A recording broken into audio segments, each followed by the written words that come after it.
How to fix touchpad not working on Windows. Hey everyone, welcome back to the video. In this tutorial, I'm going to show you guys how you can fix if your touchpad is not working on your laptop.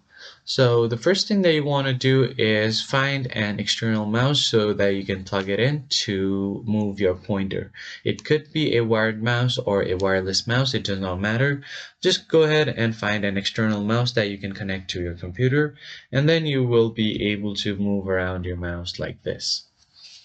And once you have done that, what you're going to do now is click on this three arrow right here on the bottom, and if you see any touchpad icon right here, you're going to go to its properties to check if the touchpad is enabled.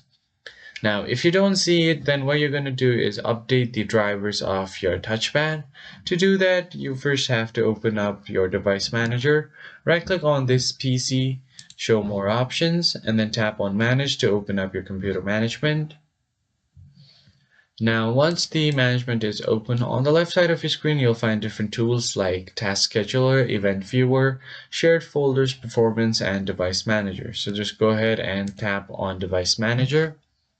And here you're just going to find mice and other pointing devices. Click on the drop down and find the mouse that you're using.